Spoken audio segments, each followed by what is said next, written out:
So this is the 23:30 hours GMT, London, UK, Thursday, 23rd of February 2023, edition of the Baby Angel Geronimo editions, KhoodeelaarTV Television Channel.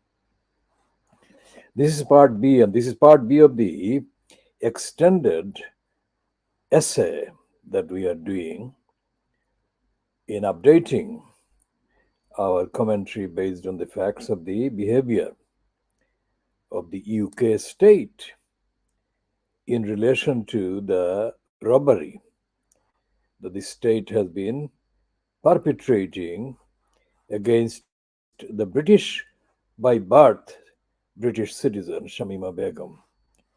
And the Fleet Street coverage or cover ups of the ruling by the so called commission, immigration tribunal or commission, we shall come to the explanation or diagnosis of that stupidly named outlet or outfit is being covered and covered up in the daily papers that appeared on 23rd of February 2023.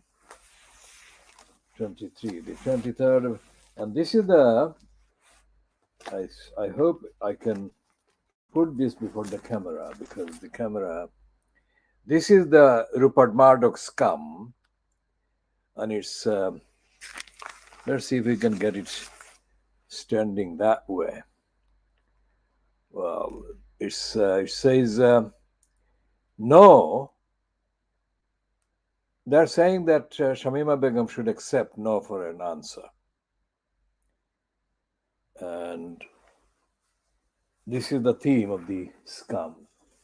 Now, in doing the preview, so called, on the Sky News channel, fronted by Anna Botting, Michael Gove's so called former wife, and the Daily Mail columnist Sarah Vanity commented on this one that Anna Botting asked her to comment on, this entry about the item in the I newspaper. And Sarah Vanity, of course, made a number of absolutely outrageously factually untruthful and untrue and unsubstantiated assertions. First of all, she accused Shamima Begum of having done these things, having done the atrocities. Now, the worst, in the so called words of Sarah Vanity, that Shamima Begum had committed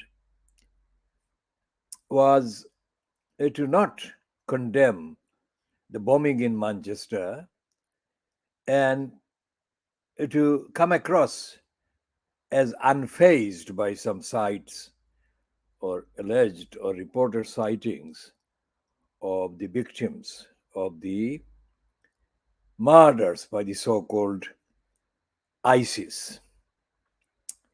Now, as we have said, and we must make it very clear, this campaign and I, Muhammad Haq, we do not have any access in any way, any shape or form to the family, biological family, social family, whatever, of Shamima Begum. We have no contacts, never had contacts, never sought any contacts with anyone related to her anywhere on the face of the earth. Anything we say on this program, in this essay, or anything we have said in the last year since we began talking about her, is entirely linked with access available online, available in public to anyone else in the world. Our main concern is twofold. One is that she, as a child, along with her two friends, immediate friends, Khadija Sultana and Amira Abbasi, those three children were allowed to be exposed to whatever influences, grooming, whatever they were exposed to, that led to their being found reportedly in February 2015 in in Syria, according to the reports that we have seen. The first time we saw any reports about them, the first time we ever became aware of their physical existence on the face of the earth, was after we saw the news. So before that, there were children entitled to protection under the program called Child Safeguarding Children Duty, and they were not protected. Now, in the report on the Daily Telegraph of Thursday, in the report on the Daily Telegraph of Thursday, the 23rd of February 2023, one of the judges is reported to have said that the police, meaning the Metropolitan Police, let's say, the social services, the local council, no, the words used in that report, the local council and the police, local council, and the school, the former Dainford Boys School, they failed. They failed to stop Shamima Begum from leaving the country, that is the United Kingdom, when they left, which was, by all accounts, up to now, this account has not been altered by any updates anywhere, in February 2015. Now, our question is, what did the judge actually get presented with in terms of the behavior, the facts, and the factual contacts between these children and the local council? Because nothing has been published as to any contact, if any, that took place or might have taken place between Tower Hamlets, which is the local council meant, and these children. Now, parallel to there's a news story concerning these children, there has been in operation a thing which was introduced under the last Labour-fronted UK government called Prevent. And Prevent was invented, of course, on solely kind of racist and anti-Muslim agenda to prevent Muslims. Let's put it that way, prevent Muslims, full stop. But the review conducted by the notorious liar and criminal propagandist Nazi sympathizer, Nazi ideology sympathizer, let's say, or Nazi ideology appeaser, William Shawcross, has not really explained the evidence of the operation of the Prevent thing in preventing anything. I mean, the superficial thing was that the Prevent would prevent radicalization, whatever that meant. So all these reviews and all these kind of opinions expressed by the likes of Sarah Vanity, these are not helping the cause of keeping, let's say, society safe from the, quote, terrorists or extremists or radicals. Why? Because they're not telling the truth. And the first thing they are not telling society, the public, who don't have the platforms like platforms that are available, made available to the likes of Sarah Benity, is what are the actual state agencies aware of as happening, and who are the perpetrators, the culprits that are doing the wrongs, the plottings, and whatever else. From time to time, there appears news in the mainstream saying that the police or the state have foiled, that is, they have stopped the occurrence of an act of terror. That's all. They really don't go into the actual evidence. And they cannot correlate because they don't have the connections factually. These things with ordinary people. So nobody knows where any plot might be taking place. Now, going back to the role of the judges, so called, Patrick Coburn, one of the sons of the Coburn that used to be on Private Eye, um, Patrick Coburn is one of the commentators that writes in this publication, The Eye. And can I get that piece? That is him.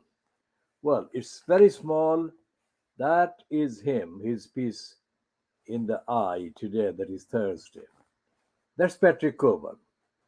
And Patrick Coburn is saying, let's check that one when we actually can do that, if we can get the camera anywhere near the pages. So this is starting at 12 minutes 19. This is, and at 12 minutes. And what Patrick Coburn is saying is that this dubious overreaction plays into hands of ISIS. Now, Patrick Coburn or the Coburn brothers are among the less ignorant, let's put it this way, less ignorant of the contemporary current kind of list of Fleet Street journalists. And they have shown consistently an ability to get at least some of the facts less wrong about Muslims, about the so-called IS, and of course about the general state of the world. So therefore, based on that, Patrick Coburn's piece, I'll come to that. Now, when Anna Botting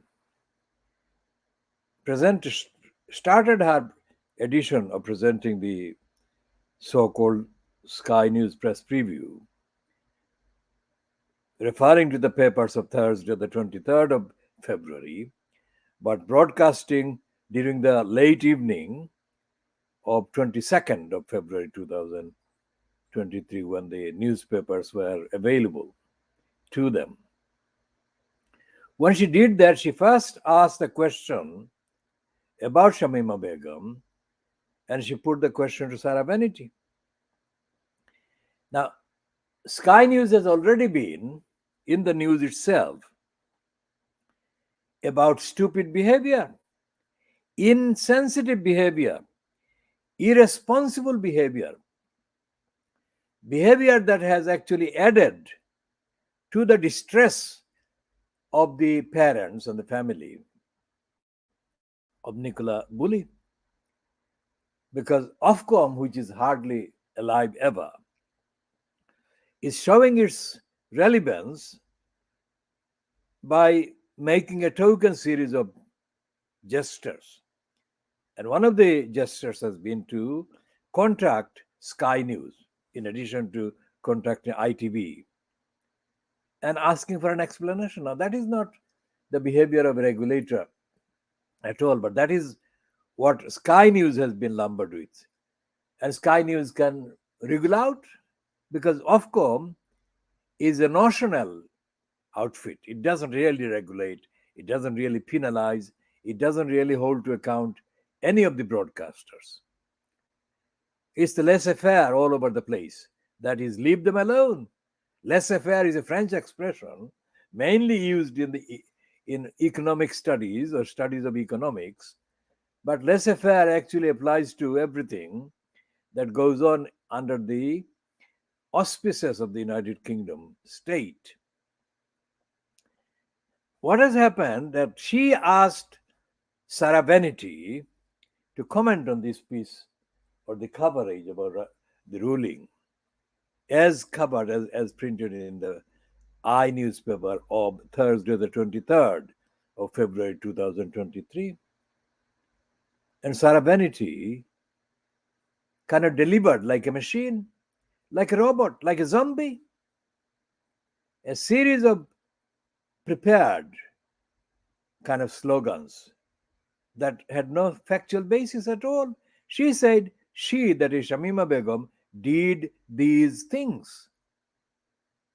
But at no point did Anna Botting, who had the duty to ask her to state what things Sarah Vanity was referring to, Anna Botting failed to do that.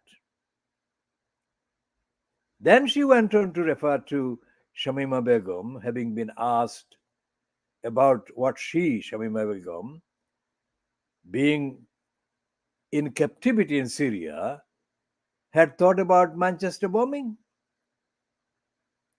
Now, nobody knows, and it has not been published, as to what the physical conditions were in which Shamima Begum was sitting and dealing with this question coming from a mainstream British journalist. And her response was whatever she said didn't include her expressing any condemnation or regret or remorse. Now, remorse is only possible if she had done it. Regret is only possible if she had done anything to do with the bombing. And yet, Anna Botting didn't stop Sarah Vanity from accusing, because that is an accusation as direct as it comes. That is an accusation made against Shamima Begum that she, in effect, was part of the bombing of the arena in Manchester. There is no evidence, absolutely none. And then she said something else, which is something I'll access. I can't see this in front of me, but I'll search for it and see what Sarah Vanity said.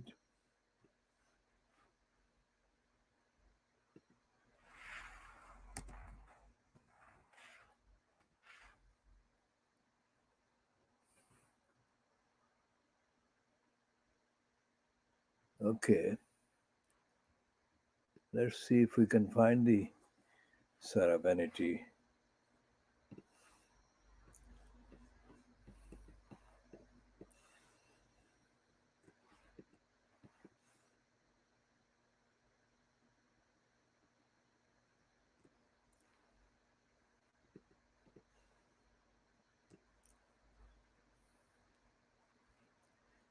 Well, this is a part of our preview, so it's not the.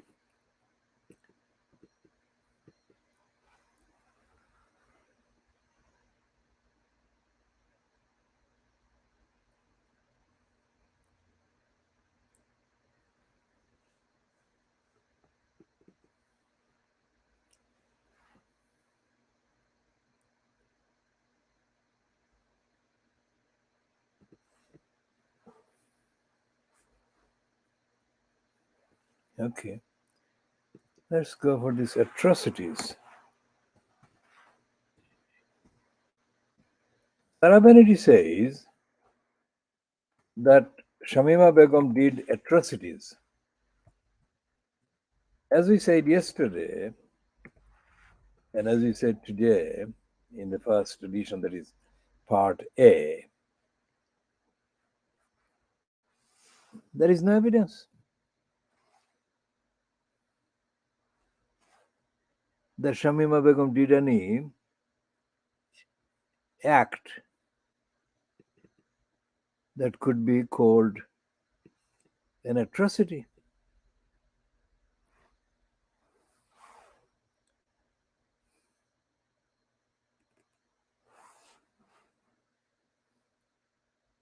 It's a noun. The noun of atrocity is an extremely cruel act,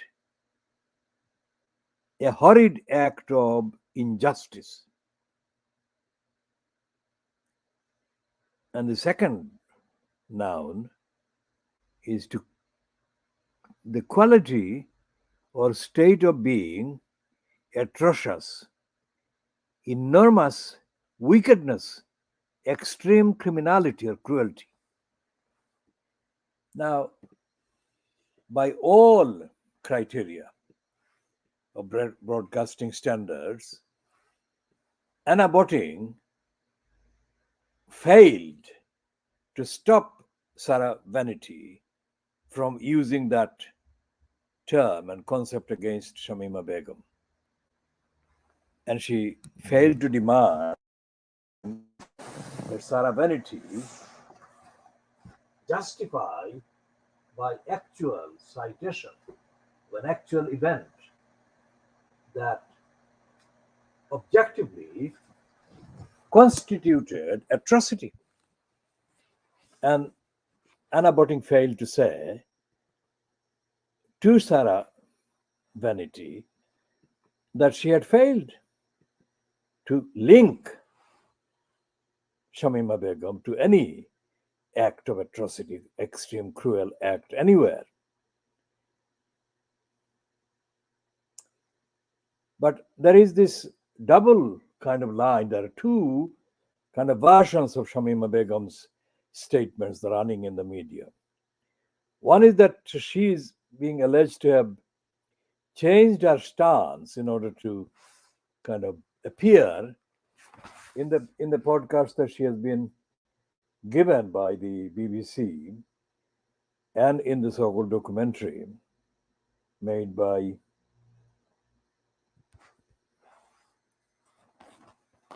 Joshua Baker. Now, this one was intended, according to the interpretation by the Fleet Street kind of commentators, that Shamima Begum changed her stance or changed her statements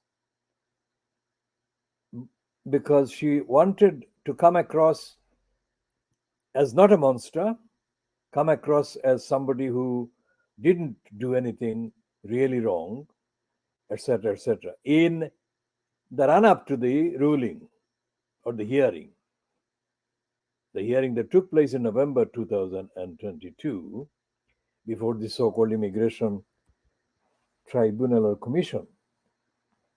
Now, this piece by Cahal Milmo in the I newspaper is headed, this item is headed From London Schoolgirl to ISIS Bride and Security Threat.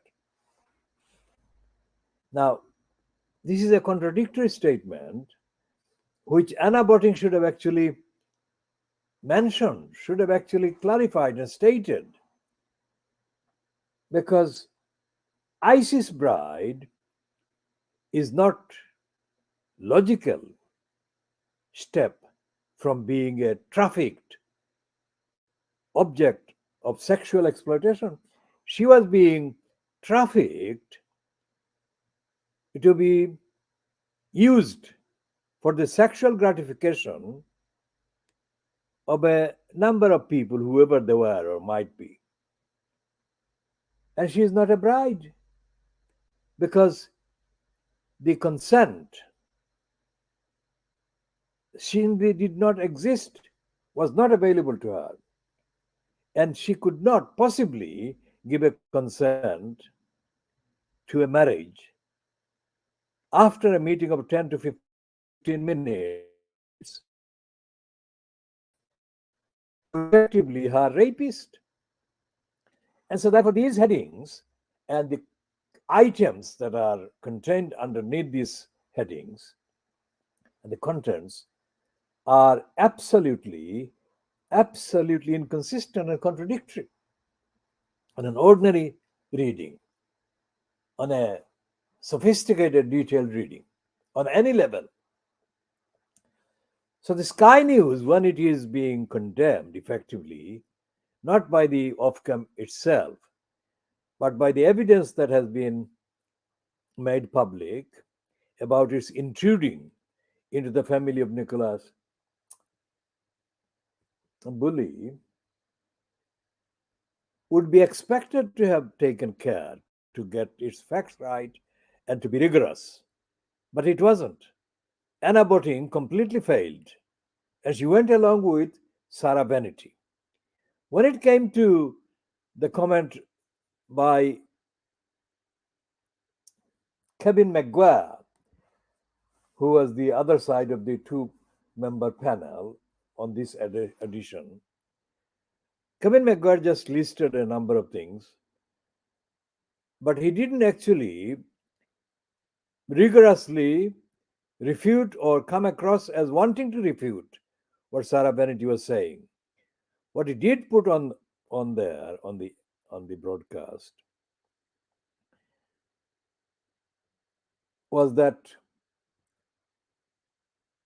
one of the things he said was this Tim Farron, the former leader of the Lib Dems, who had said that if Shamima Begum's name was Sharon from Manchester, and if she were white, she would not have been treated in that way, which Tim Farron made to the pair, John Sopel and Emily Maitlies. Notice how I'm pronouncing her second name, Emily Maitlies, not Matlees.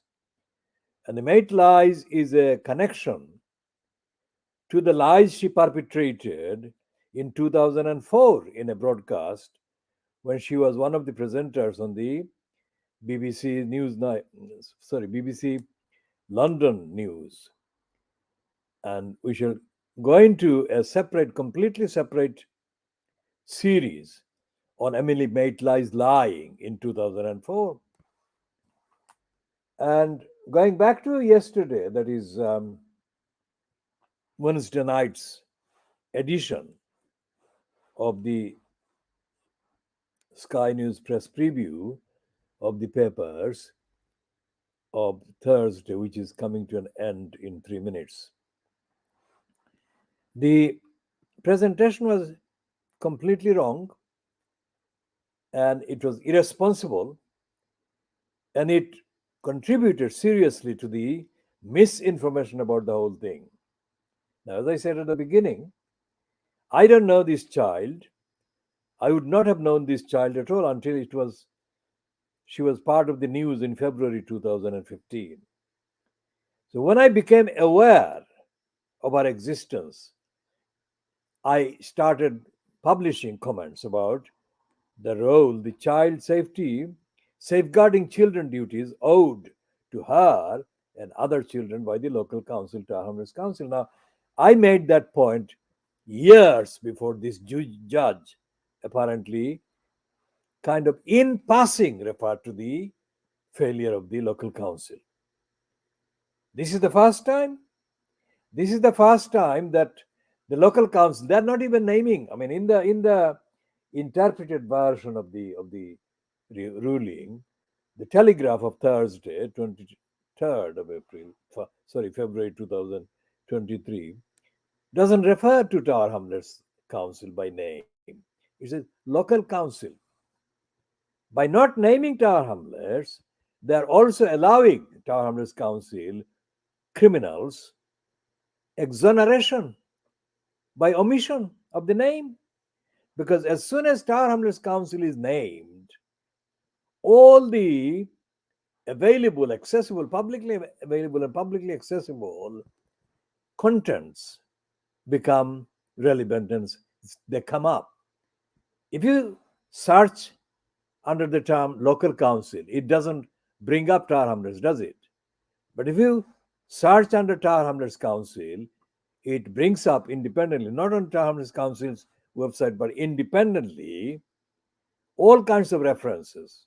Most of those references, including references to what the then Secretary of State for Communities, Eric Pickles, said about Tar Hamlets Council, what the Price Waterhouse Coopers accountants firm appointed by Eric Pickles in April 2014 reported to Eric Pickles about the financial misconduct carried out by the Tar Hamlets Council as fronted by the crook Luthuraman in the post of mayor. Now, crook is not my word. Crook is the word and the terminology used by the electoral court president or the electoral commissioner, Richard Morey, who heard the evidence in relation to the petition made by four entitled petitioners against Luthuraman's so-called election in May 2014. Now, remember that proceedings of the hearing of the petition claims against Luthuraman began in February 2015. Now, notice the coincidence. February 2015 is the month also when these children became in the news in the context of their reported appearance in Syria to join the so called ISIS. Now, in the ordinary world, in the common ordinary world, what happens when there is a disaster?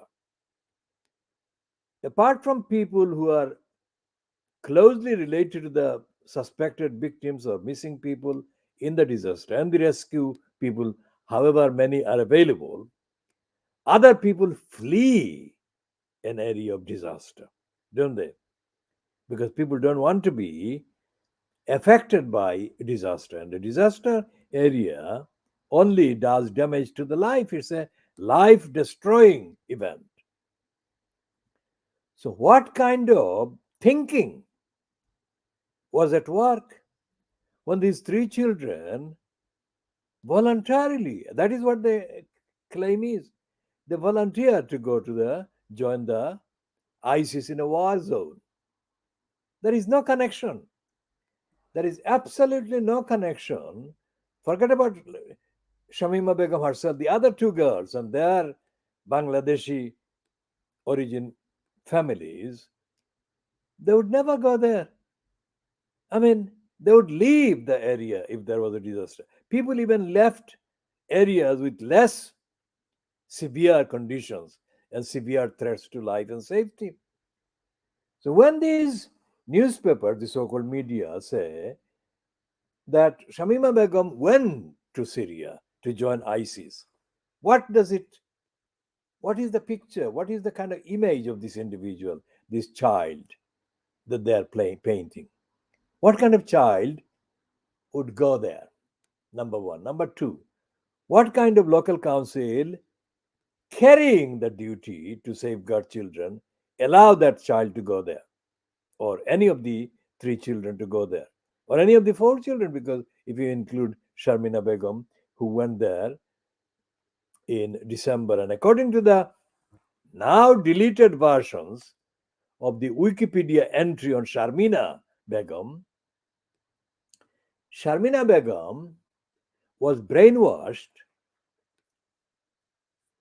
groomed by, and this is the phrase that was used in the earlier editions of the Wikipedia entry, the Sisters Forum. Who are the Brothers Forum? This forum supposedly is a reference to the Islamic Forum in Europe or of Europe, whatever it is, because it's not a known, publicly known or publicly accountable, publicly accessible outfit. It is one of the several secretive operations that are operated from the complex called the London Muslim Center, based in the Whitechapel Road, not far from the Altavali Park, which is not far from the Allgate East. Now, remember the reference to the Allgate East. I mean, there appears a kind of pattern. Why would anyone do the bombing of the train in the eastern part of the Allgate station, Allgate East? Because that is literally next to Brick Lane, next to the Altavali Park, next to the East London Mosque. Now, this is a very easily, clearly, overwhelmingly identifiable location, demographic location of Muslims in the UK, and especially Bangladeshi Muslims in the UK, and more especially Siloti speaking Bangladeshi mainstream, if you like, in the UK. So, why would any so called Muslim allegedly intent on doing damage to non Muslims cause explosions in a Muslim, very Muslim area? Why the fuck? And none of the fucking Muslim leaders in the East London Mosque or anywhere else, none of the creeps has come up with this question. Let's start this logically first at the beginning. Why would a Muslim go to a mosque and murder Muslims saying prayers? I mean, why would that happen? That cannot happen. That cannot happen in logic. That cannot happen in common sense. So take this currently, the world kind of wide headline issue of Ukraine. Would Ukrainians go and murder Ukrainians instead of attacking the Russians? Or would Russians go to Russian homes and murder Russian people? It doesn't happen. And yet, every single so called reported incident of terrorism has been reportedly connected with Muslims doing damage to Muslims. So, how can that be described as against non Muslims? Look at the implication of the propaganda line. If an incident takes place like the overly controversial explosions of the aeroplanes in New York, who are the people that benefit from the propaganda? Who are the people that lose as a result of the propaganda? It's the Muslims who lose, and the non Muslims, supposed targets of the attacks, that benefit.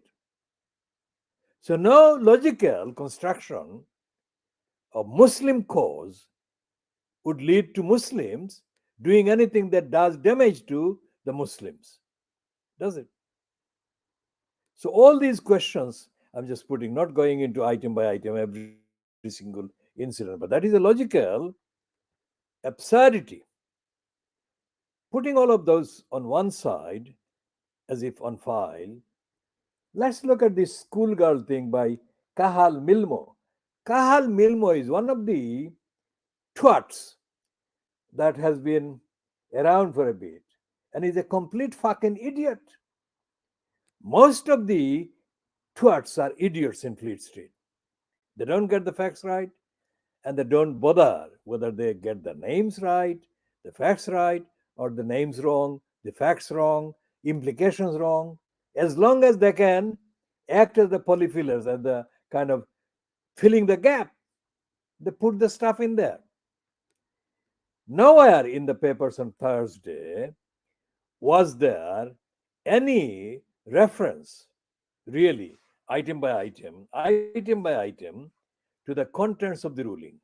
There was nothing in the contents of the coverage, the reports about the actual proceedings. Who said what, who said what, who said what, and they did not do the fact checks.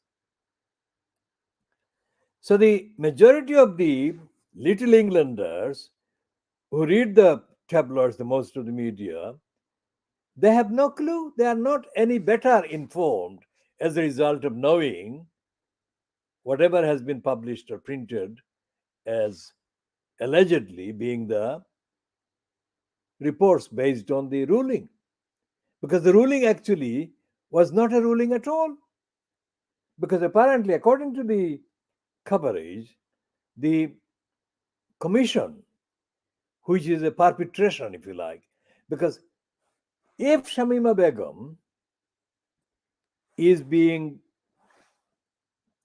kind of given the status of an immigrant, doesn't it show the stupidity of the whole thing? This child is not an immigrant. She was born in Britain. So why not give her the opportunity, the platform, the venue to seek her kind of vindication that she is British by birth and she's innocent because she has not committed any crime. And thirdly, that she has not committed any kind of crime by propaganda, by association either. Why was she being given this spot to go to an immigration, special immigration commission? Why? She's not an immigrant. And returning home from an involuntary location, if you like, or involuntary status in Syria, in a location called Al Roj camp, apparently controlled by the Kurds. I mean, how does that make her a migrant or an immigrant?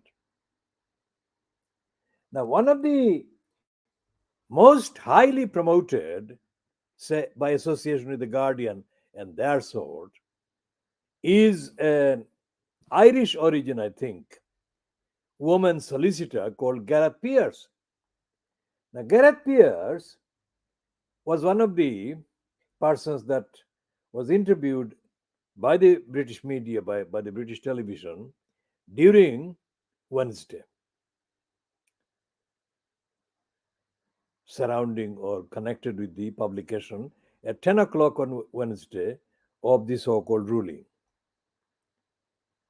And Gareth Pierce came across, according to what I have seen on the media about her statements, as not being very optimistic about the legal process, the judicial process. Now, she is a member of the now newly merged or recently merged kind of solicitors business called Barnberg and Pierce. Now, Barnberg is a longer ranging firm of solicitors that actually did business by specializing in claiming to be a liberal kind of champion of civil liberties, etc., claimants, which is absolute bullshit.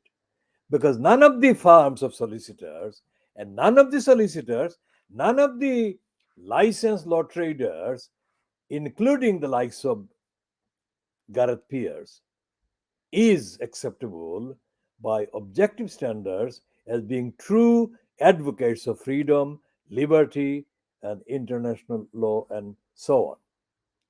So none of these people, including Gareth Pierce, as I said, she is the highest profiled individual lawyer, not only because she now has teamed up with Barnberg, but also because she is a woman.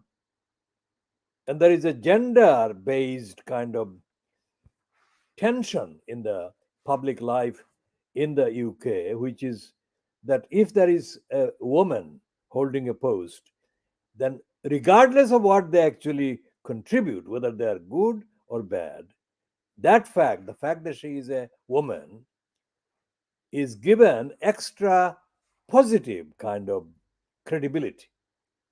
So, for that reason, Gareth Pierce has been mentioned, but she's no good Because, like the QC woman who was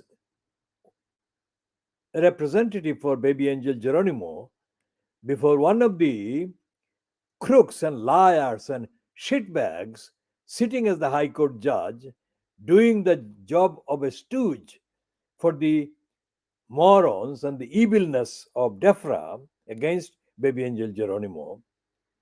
That QC, at that time it was a QC, that woman, she would be now KC, because of Brian being the king and the K would be taken from the king.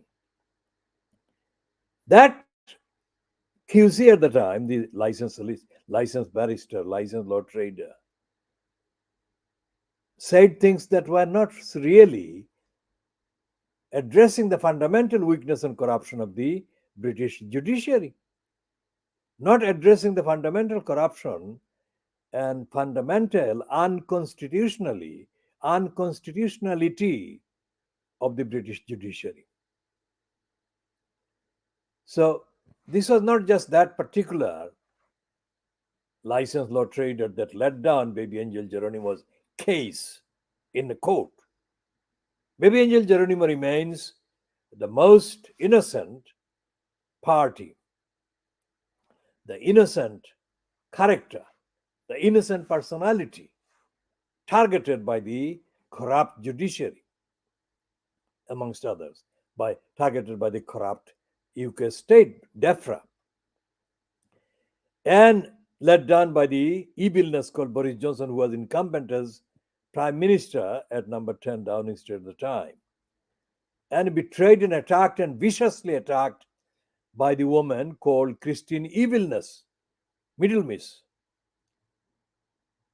So the judicial corruption, the corruption inherent in the judiciary, the corruption inherent in the absolutely absurdly unfair, unjust composition of the organs of the state, so called, is a perpetual contributory kind of factor that goes against objectively defined justice, the cause of objectively defined justice and claims. So if we take the case of a child born and by birth British citizen, betrayed by the local council, which neglected its own safeguarding children duty, betrayed by the school, whose role is still not publicly accessible during the crucial years that Shamima Begum and the other two girls were attending that school, because that was the period when they were being contacted by whoever brainwashed them, radicalized them, whatever. And the role of the police is not really made public, except that the media doing a stupidly lazy thing by repeating something along the lines that Tasnim Akunje, one of the licensed law traders who has been, according to his kind of claim, a licensed law trader for more than 20 years. Akunji said at an early stage that the police didn't share what they knew about the schoolgirls being groomed. They didn't share with the parents or the family of Shamima Begum. Now remember, there was this item about her parents not being together. I think this is true because Shamima Begum's mother is resident in the UK. Her father is not always resident, and I don't know the status of her father's current kind of residence at the moment, but he went to Bangladesh. I think it's a place in Sunamganj. It's a greater Sylhet area. And I think he got either married or he started living there. So Shamima Begum's parents were not kind of living together continuously. Even so, Shamima Begum had sibling, or at least one sibling that has become kind of relevant because she kind of came to the media at some stage and held up the picture of Shamima Begum in her, that is the sister's mobile, and that double kind of selfie, if you like, has been circulating ever since. So, whatever the actual number of people making up or constituting the family, the Shamima Begum family, the police did not share whatever they knew with the family.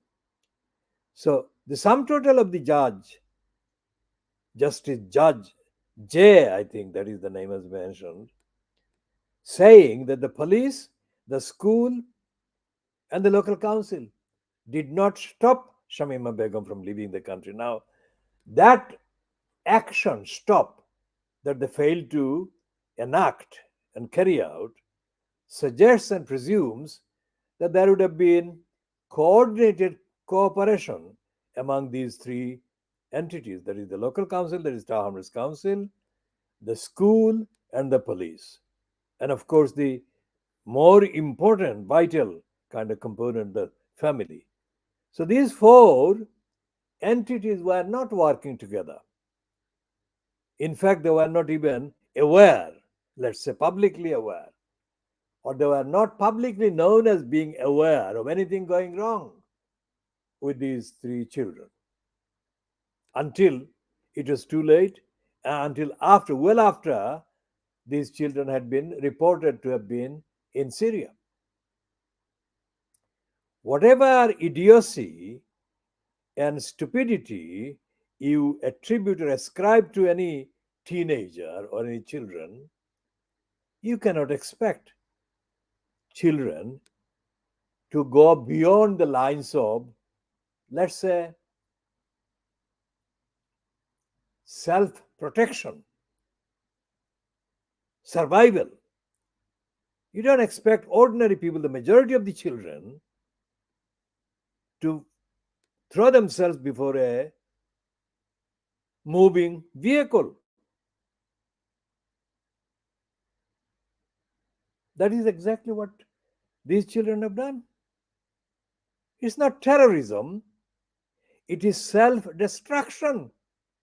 What the fuck were they doing being allegedly terrorists? I mean, what did they know about anything?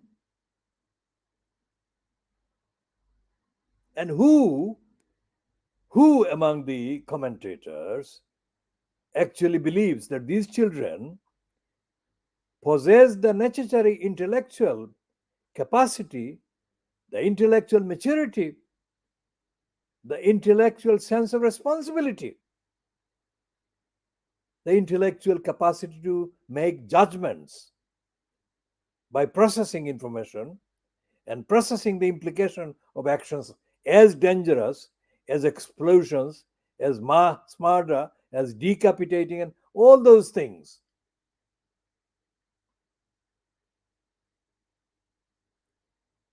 So, whoever worked out, I don't know who these people are and how many times they met together, how many times they actually weighed the evidence, how many times they checked the evidence, how many times they actually bothered about the innocence of this child as a British by birth citizen. But whatever they did is not known. One of the things that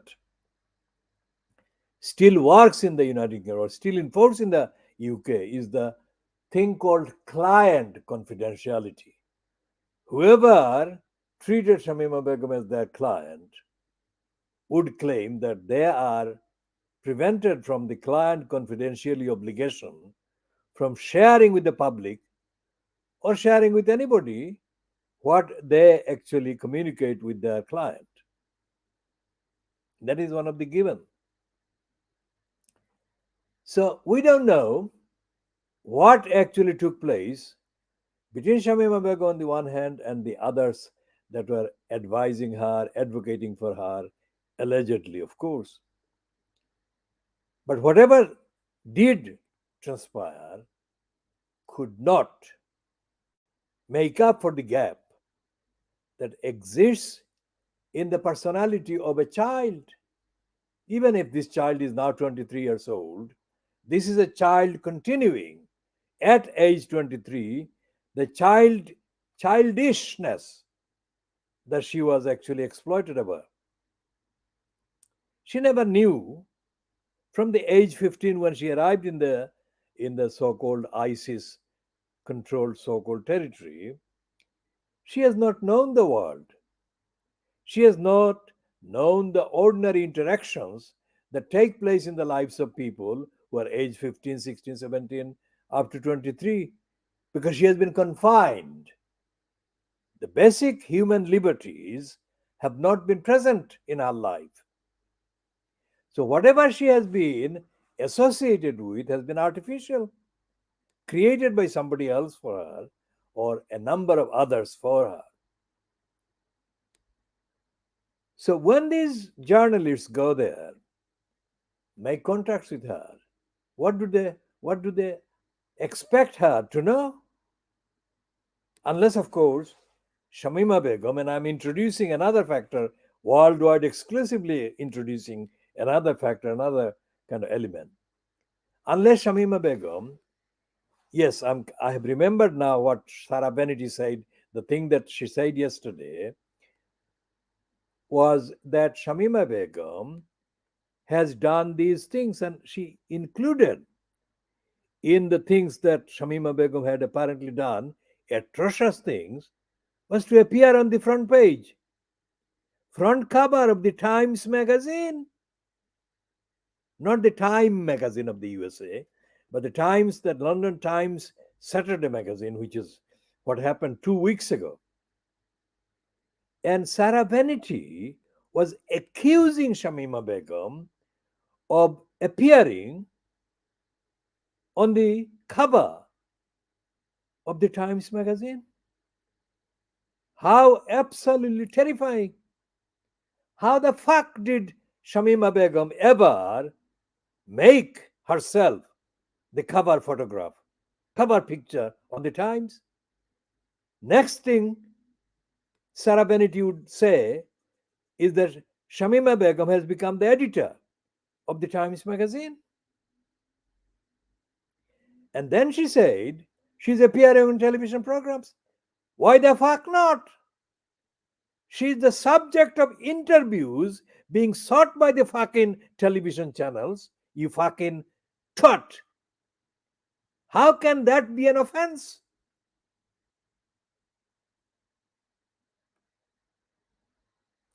So all of these things that Sarah Benity said should have been should have been interrogated, should have been questioned by Anna Botting on the Sky News press preview shit slot.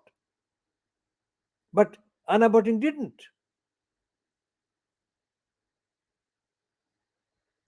Now I'm going to say something even more worldwide exclusive, which is that next thing they would say about Shamima Begum is that she has become, probably since humanity began, the first superhuman, which means that while she was aged 15, 16, 17, 18, 19, whatever, and being raped by this Dutch convert terrorist imposter, she was also becoming a super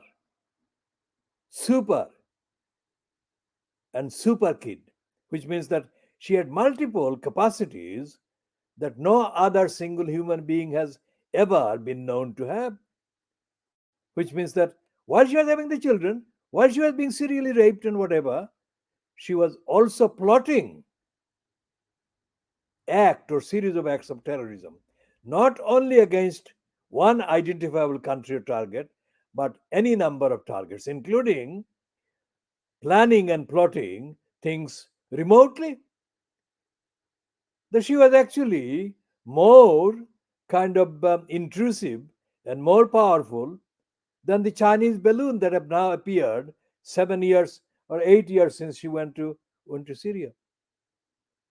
What the fuck are they going to accuse her of next? And as Tim Farnes said, Shamima Begum is not called Sharon from Manchester. Shamima Begum is a girl from Tower Hamlets in East London from Bethnal Green. And she is called Shamima Begum, and her parents are Bangladeshi Muslims. So she won't be treated as a Sharon from Manchester white girl. Because no Sharon from Manchester white girl has ever been treated in that way, would have been treated in that way. And the Kyle Milmo in the eye. And there are several things wrong with the eye newspaper, because when it started, before the two beards, the Ledvedeb, who owns the Independent Steel, when the eye was also part of the Independent, and they started this eye, and the eye suddenly proved to be a kind of winner in terms of selling copies, in comparison with the the Independent, which didn't sell copies.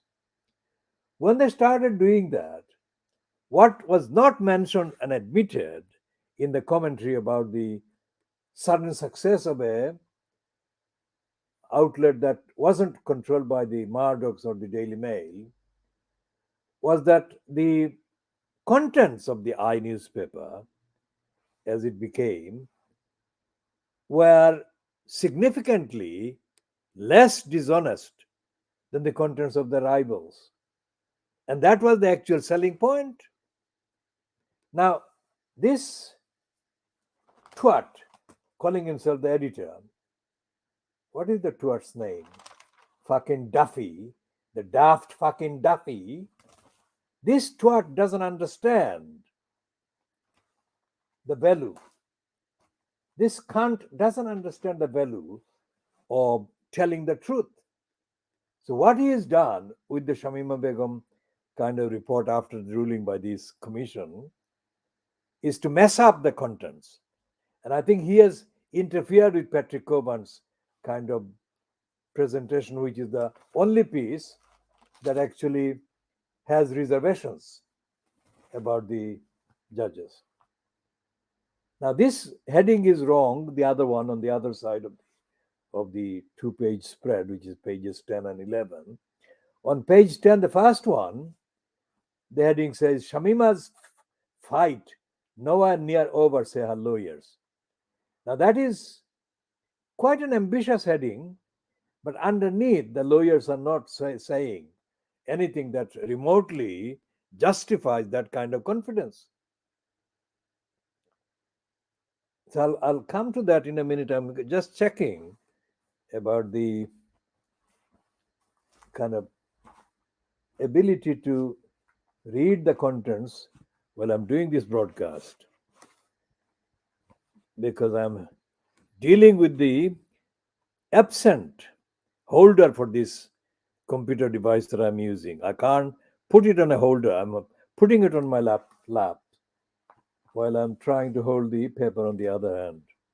Let's check if I can find a way to access that particular piece on page 10 of the eye, and see if we can check.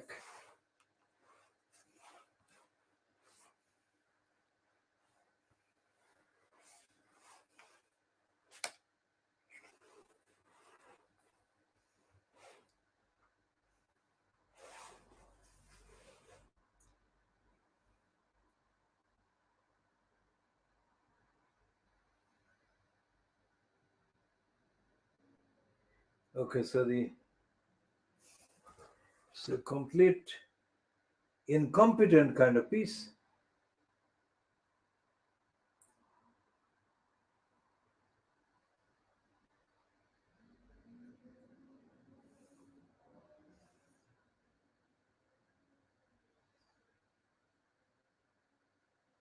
So they're saying at the bottom of the paragraph.